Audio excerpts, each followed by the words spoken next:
Oh, we're live. Well, good evening, everybody.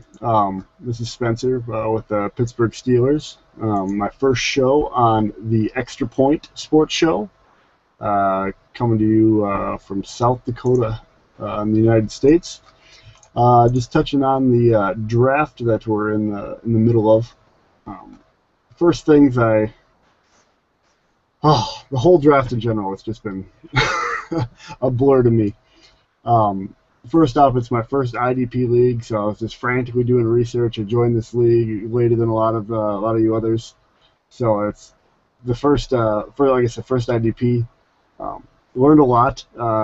Didn't put enough stock into some certain positions as I should have. Um, so learning from my mistakes, I put a lot more money into offense than I thought I was. But overall, I think my distribution of wealth went all right.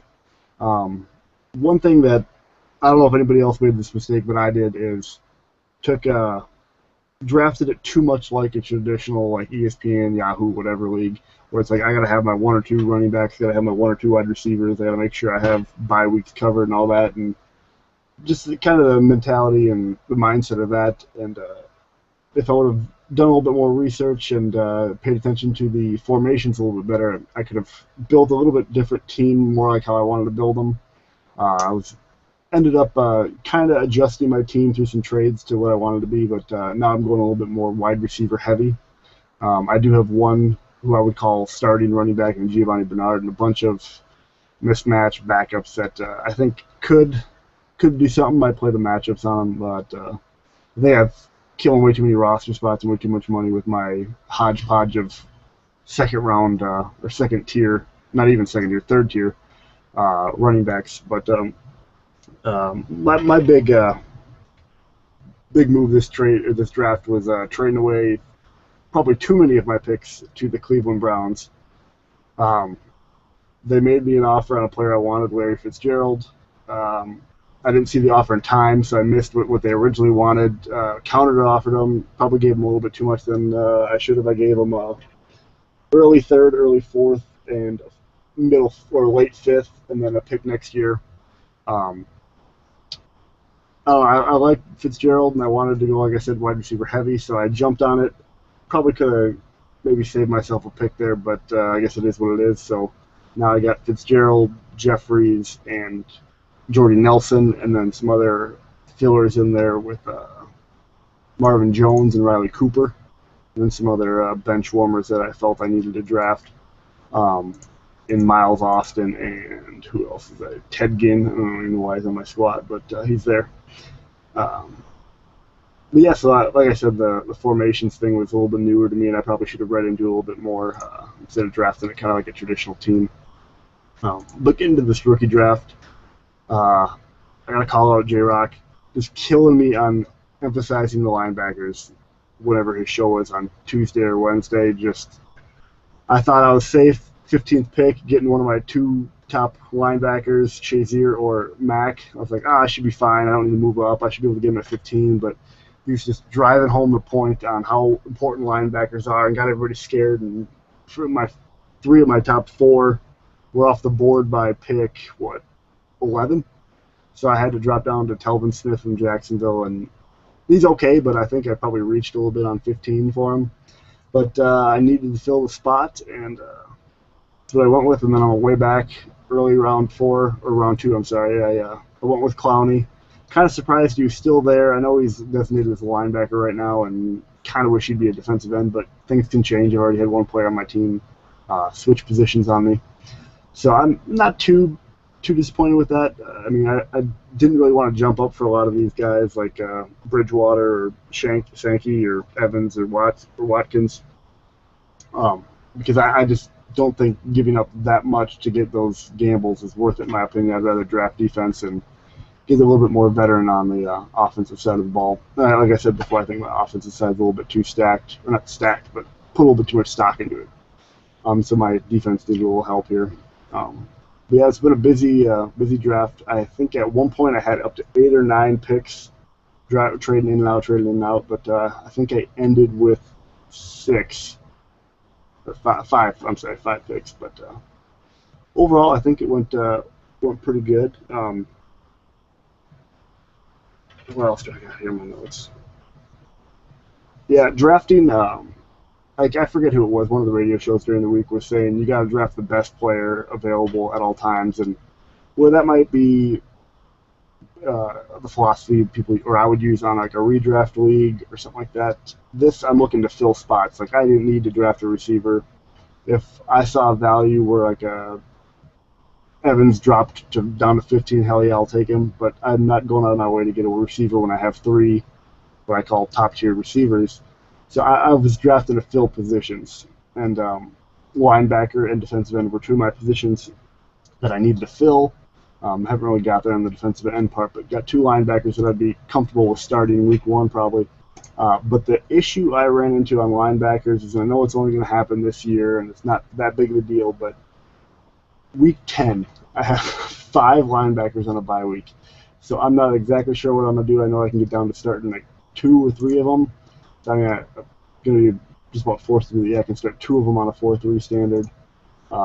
So, I'm going to have to do that because it just so happens that 5 of them are on a bye week here, and it's going to be pretty rough as well as everybody else is dealing with their bye week issues. But, yeah, so that's what I got with going on with my draft. Like I said, Fitzgerald was my biggest pickup. Not a rookie, but picked him up in the rookie draft. So I'm happy with that. I think I should be able to get good production out of him, and I think he'll be a good fit.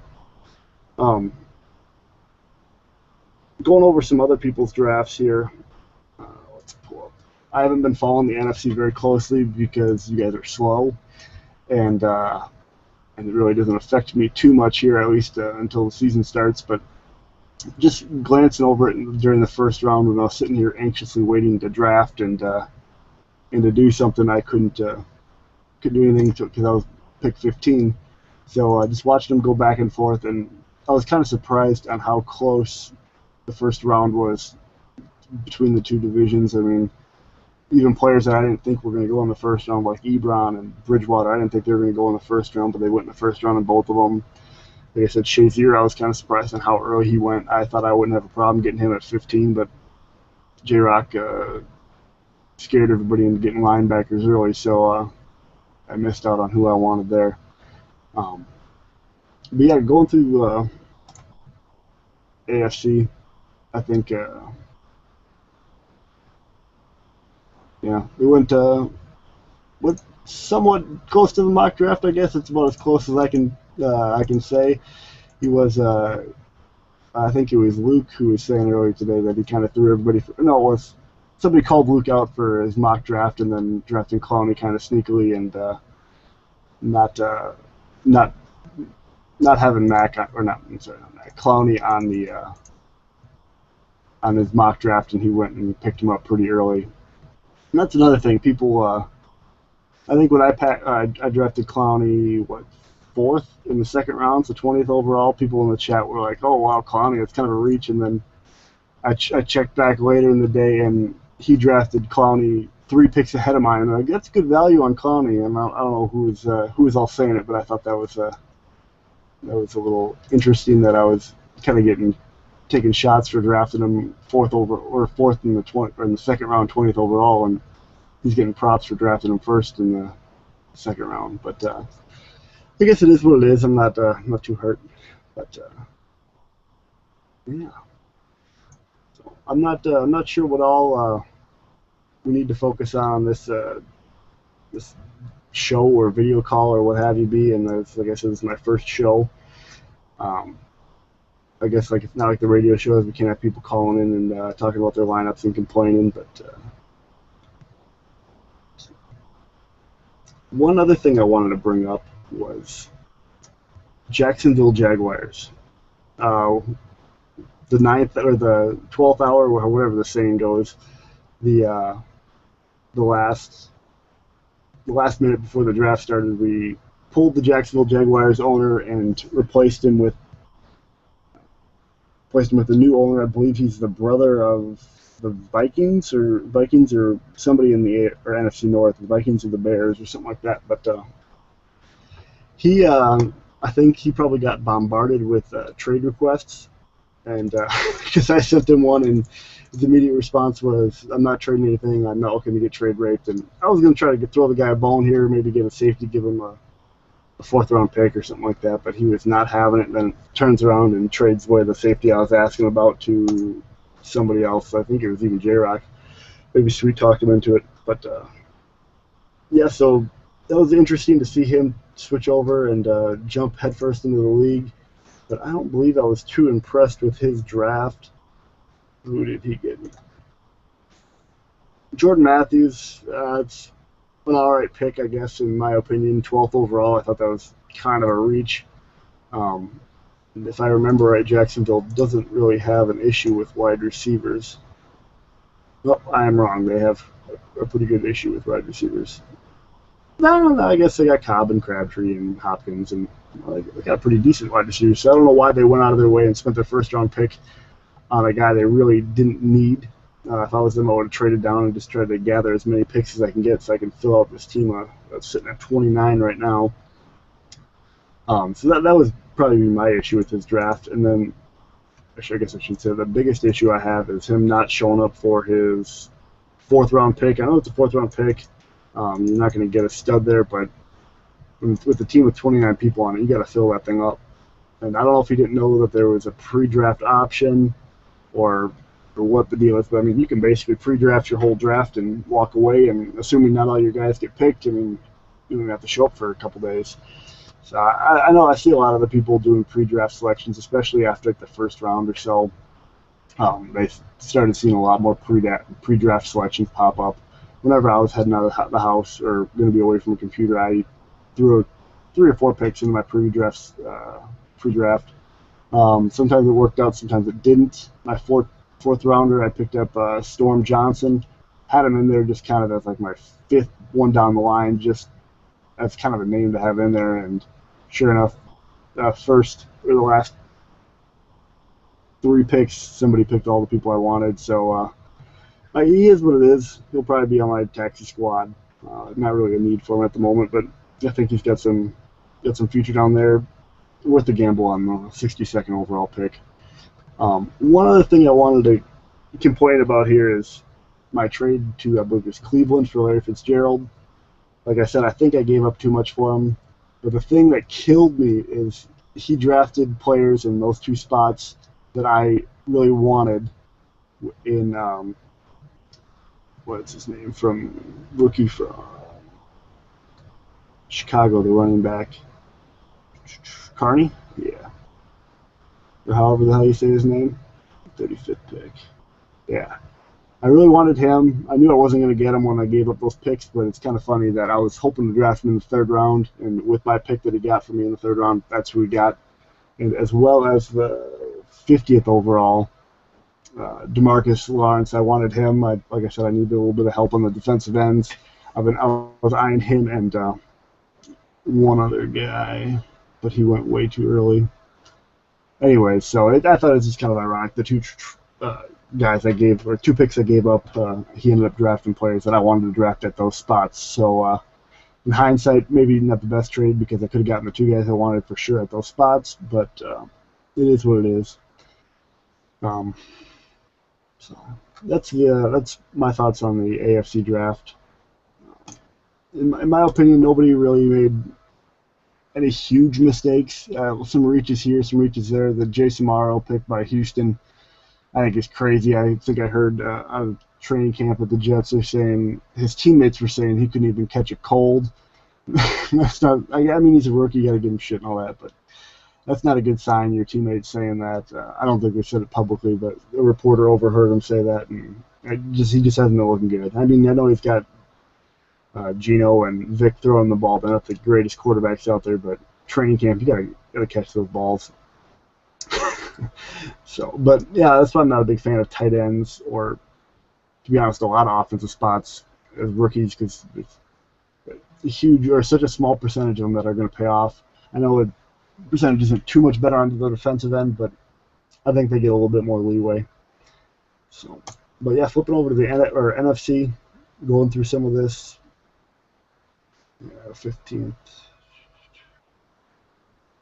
I really like St. Louis's picks. I wish I could have got those 2 in my draft, but Clowney and Mack, those were my 2 and 4 linebackers I wanted. So kind of jealous of those picks. Man, he made some nice. I'm not sure on the Manziel pick, but the Calvin Pryor is also a safety I had high up on my list and would have loved to have him on our squad. Looking over this, Devontae Freeman in the 10th. That's a pretty decent pick. To me, he was one of my top. He's my number 2 running back on my board, behind Carlos Hyde. Not sold on Bishop Sankey. He's in Tennessee. I just don't like him. Brandon Cooks, he went where I kind of thought he'd go in the NFC. I figured he'd be top 5. In the AFC, I know he went really low, 13th. So yeah, that's one of the players. Like I said, I wanted a linebacker, but if he happened to fall in my lap at 15, I'd have no problem snatching him up because I think he is going to be one of the players that's going to break out, especially with Colston getting old and just being in the Saints offense in general. I mean, I don't know what their passing rate is, but I know they have one of the highest passing rates, and Brees is an amazing star, and he's won me a championship or 2 in the past, so I would love to have him on my squad this year, but I put a little bit too much stock into the younger players, as you can see by my highest paid players. Stafford, he's not exactly young, but he's not old by any means. Alshon Jeffries, I paid probably a little bit too much money to, and Kyle Rudolph, I definitely paid too much money for him. I think he'll be good, but I don't know if he'll be $7 million good. But I got him locked down for 4 years, and we'll see what happens. So and that's another thing I learned, locking some of these players down for 4 years. And depending on how long you played fantasy football, but I mean, I think back to some of my first teams I've drafted, and if I still had that team today, I wouldn't be doing very hot. I mean, it's so much can change in 4 years. I almost regret giving some of these bigger players that big 4-year contract. But luckily I gave it to all younger players, so theoretically they should be around and still be relevant.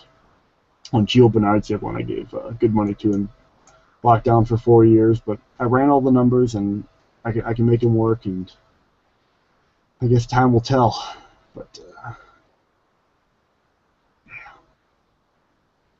So that's enough about my team, and I'm not sure what else is going on here. Reading the chat here.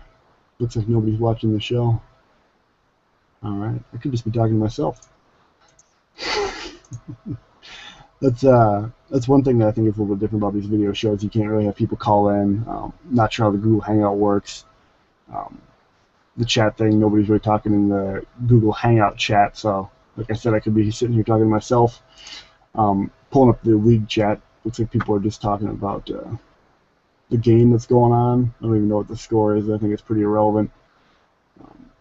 Unless they're, Odell Beckham isn't even playing. I guess Watkins is playing, but I don't know how long they'll keep him out there.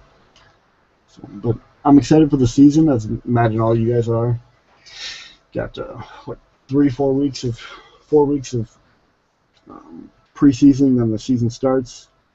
And I think it was Luke Monster, part of his show, I caught that those first 3 weeks are going to be crucial. It's like, 6 or 7 games that we're packing into those first 3 weeks. So say you even split them on the bad side, they go 3 and 4. It's kind of a deficit already, and 4 games behind. I mean, I guess I don't know how the division of skills is going to be in this league, where if we're going to see 3 people who are 7-0, or what happens there, if it's going to be a lot more evenly matched, and it's going to get down to point totals and stuff like that when we're getting to the playoffs. But although I don't know if anybody read the interview the commissioner posted of me. This is my first league of this size, as well as an IDP, so I've had fun in my friends and family leagues and other random leagues I join online, but it seems to be this one's so different. With my friends and family league, it's fun, but I kind of just steamroll them unless I have a bunch of injuries, so it's I'm looking forward to the challenge. Let's just say that. I love my friends and they like to play, but they're no you guys. So that's what I was looking for when I originally found this league. I understand a lot of you guys played in the league together before, so I have a feeling me and some of the other people are going to be behind the eight ball here as far as knowing your opponents and the kind of play styles and how they watch the waivers and free agencies and all the research you guys do. So, but I'm really up for the challenge, and it is what it is. Like I said in one of my posts, I'd rather be 32nd in a league full of great players than win against a bunch of random people that kind of suck.